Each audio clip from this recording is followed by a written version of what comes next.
à 2 degrés Celsius, on s'assure que ça ne se produira pas. Il n'y a pas assez de pergélisol qui pourrait fondre pour qu'on perde le contrôle. C'est quelque part entre 2 et 3 qui est le point de bascule. Certains modèles disaient 2,2, certains modèles disaient 2,8, bon. Mais c'est quelque part en 2 et 3. Voici d'où vient l'urgence de la part de la communauté scientifique en disant il ne faut pas aller au-delà de 2. Tout ce que je vous ai montré avant, c'est les changements qui s'en viennent. Je ne vous ai même pas fait quelque chose de théorique, là. C'est ce à quoi on doit s'adapter. Si on ne veut pas que ce soit pire que ce que je vous ai montré, bien, il va falloir y mettre beaucoup d'efforts, vivre pleinement dans une démocratie, puis le dire à nos élus que c'est ce qu'on veut. Est-ce qu'il y a de l'espoir? En passant, le titre de la présentation, c'était « Écologie et espérance ». Voici ce que Greta Thunberg en dit. Les adultes n'arrêtent pas de dire « On doit donner de l'espoir aux jeunes ». Mais j'en veux pas de l'espoir. Je veux pas que vous ayez de l'espoir, je veux que vous paniquiez, je veux que vous ressentiez la peur que je ressens chaque jour. La citation ne termine pas là. Je vous donnerai la fin de la citation à la fin de la présentation. Mais on va commencer juste par absorber ce bout-là. Okay? Est-ce que l'espoir dans ce sens-là, c'est un espoir passif? On va espérer que ça s'arrange. Non, c'est pas ça de l'espoir, c'est pas ça de l'espérance. Alors plongeons dans la Bible pour explorer la question de l'espérance. Un récit qui me donne l'espérance, c'est le récit de Joseph. Joseph se retrouve devant le Pharaon. Il était emprisonné, mais puisqu'il est capable de décoder des rêves, il est capable d'écouter le rêve de Pharaon. Pharaon dit « Je rêve à 7 vaches grasses en train de paître près du Nil. » Et du Nil sort 7 vaches maigres et vilaines qui viennent dévorer les vaches grasses, mais elles restent maigres. Et la même chose se produit avec le blé. Des ballots de blé, il y a 7 ballots de blé qui sont beaux, le blé il est gorgé, il est gros là. Puis là, le vent apporte d'autres ballots où les grains sont tout desséchés. Puis ça fait disparaître le bon grain qui était là avant. Mais qu'est-ce que ça veut dire? Et puis Joseph dit, par la grâce de Dieu, ce que signifie ton rêve, c'est qu'il y aura en Égypte 7 années d'abondance, suivies de 7 années de sécheresse qui apporteront la désolation. Ouais. Donc des canicules à répétition qui apportera des sécheresses, puis les champs ne pourront pas produire autant. Donc là, le Pharaon dit, mais puisque tu as cette réponse, quelle serait la solution? Puis il lui dit, pendant les années d'abondance, mettons-en de côté, puis on va pouvoir redistribuer à la population lorsque ce sera des années difficiles. Ce que j'aime de ce récit dans la Bible, c'est l'importance de lire les signes. Hein? Et puis, de s'adapter. Puis, c'est un récit de changement climatique. C'est des changements climatiques qui se produisent en Égypte, ou même ça affecte la Palestine aussi, du fait que la famille vient se réfugier, la famille à Joseph vient se réfugier en Égypte. Okay. Est-ce qu'on est en train de lire des signes aujourd'hui? C'est quoi les signes qu'on reçoit?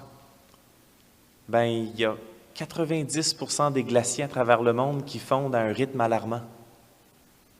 Si vous n'aimez pas les graphiques que je vous ai montrés, l'un des signes, c'est que 90% des glaciers sont en train de fondre à un rythme alarmant. La glace a toujours été là d'une manière équilibrée, et là, elle fond.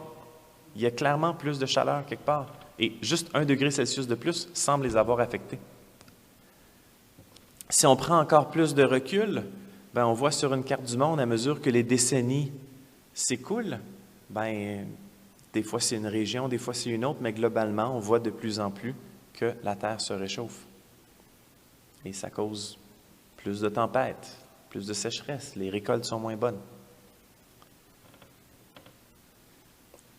Un peu comme le Pharaon, qui lui était plus haut sur son trône, voyant tout le pays d'Égypte, il recevait des signes mais il avait de la misère à les interpréter.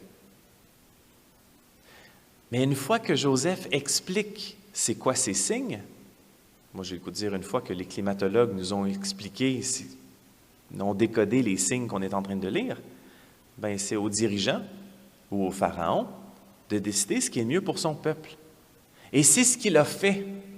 Avez-vous remarqué, le pharaon n'a pas dit « Ah ben je vais utiliser cette information à mon avantage.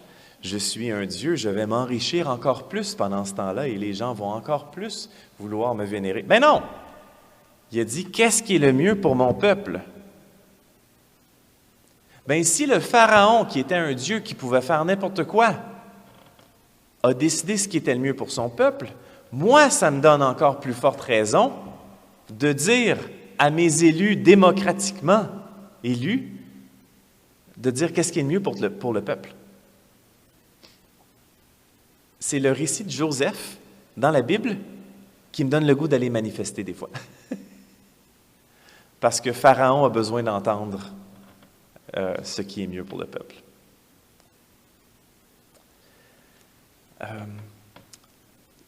Dans les années 2000, j'étais... je vais vous parler de fin du monde un peu. Dans les années 2000, j'étais animateur de pastoral jeunesse dans le diocèse. J'avais un groupe d'adolescents. Et plus récemment, dans les dernières années, bénévolement, j'ai décidé de m'offrir à ma paroisse, la paroisse Saint-Jean-23. J'ai décidé de m'offrir le dimanche. J'ai vu qu'il y avait des adolescents dans l'assemblée. Je leur ai dit, bien, je vais partir un groupe d'ados. Les ados, pendant une partie de la liturgie, peuvent venir pendant une demi-heure, puis on peut discuter. Donc là, je vais vous comparer des ados de 2002 à 2022. Les ados en 2002, je leur demandais, pour vous, ça ressemblerait à quoi la fin du monde? La vaste majorité du temps, la réponse était « je ne sais pas, j'y ai pas pensé ». Okay? En 2002, c'était un an après le 11 septembre 2001, et pourtant, la guerre des États-Unis en Afghanistan ou en Irak, ça s'en venait, ou tout ça, ça ne semblait pas les affecter, ça ne semblait pas les inquiéter. C'était pas grave. Ça ne mettait pas leur avenir en péril. Puis là, ben, je parlais du récit de l'Apocalypse, puis certains symboles, puis bon, blablabla. Plus récemment, j'ai demandé aux ados en 2022, des jeunes qui ont 11, 12, 13, 14 ans, à votre avis, ça ressemble à quoi la fin du monde? Ah! J'ai à peine eu le temps de faire mon animation. Chaque jeune avait quelque chose à dire. Chaque jeune avait imaginé la fin du monde. Il y en a que c'était à cause des changements climatiques directement. Une tempête était pour détruire Montréal, puis tout ce qu'ils connaissent. Il y en a d'autres, c'était, la guerre. Un moment donné, un de nos élus va faire un faux pas, va dire quelque chose de mal, on va se faire bombarder. Il y en a un autre qu'il y avait de la famille au Liban. Fait qu'est-ce qui est arrivé avec le bateau, pas le bateau, mais au port? Il y avait des substances chimiques qui avaient été laissées là, puis ça avait juste explosé. Il y a un port à Montréal, ça pourrait arriver ici. Chaque jeune avait quelque chose à dire. Il dit, ouais, mais tu sais, coronavirus, c'est peut-être juste le début, peut-être qu'on va avoir quelque chose de bien pire dans 10 ans ou 15 ans. Il y avait tous et toutes une manière d'imaginer la fin du monde. Wow! Fait que là, j'ai évidemment viré ça. C'est devenu un appel pour moi de parler plus d'espérance. Je pense que notre monde a besoin d'en parler plus, puis peut-être qu'il y a un sens aux difficultés qu'on vit en ce moment. En théologie, on parle du mot eschatologie. Eschatos, eschaton, ça veut dire la limite, la fin. Donc, eschatologie, c'est un discours sur la fin des temps. Un discours sur la destinée de l'humanité, du cosmos. Les anciens avaient une manière de s'imaginer la fin du monde. Ça, c'est le jugement dernier, une icône orthodoxe reproduite avec toutes sortes de variantes. Mais on a le Christ en haut, on a le monde céleste, et en bas, on a des gens qui se font juger. Puis un peu comme dans Matthieu 25, Jésus dit, je mettrai à ma droite les brebis, celles qui m'ont écouté, je mettrai à ma gauche ceux qui ne m'ont pas écouté. Puis, donc, on voit à sa droite le bon monde, puis à sa gauche, l'enfer, le feu qui est en train de brûler là. J'ai visité une vieille cathédrale du 5e siècle à Venise. Puis il y avait ça à la sortie de l'église. Lorsque les gens avaient fini d'entendre puis d'avoir prié, retournaient de bord, juste avant de sortir, il y avait cette mosaïque qui représente exactement la même chose. Il y a une séparation du bon puis du moins bon. Et dans la chapelle Sistine, juste derrière l'autel, faite par Michel-Ange, même chose. C'est ça la fin du monde, dans une approche chrétienne, catholique, orthodoxe. C'est un peu comme ça que c'est perçu. Le genre apocalyptique, on le retrouve dans la Bible, puis on retrouve aussi d'une manière apocryphe. Ces visions-là de destruction et de renouvellement, ça revient abondamment. Puis Jésus revient sur le sujet constamment.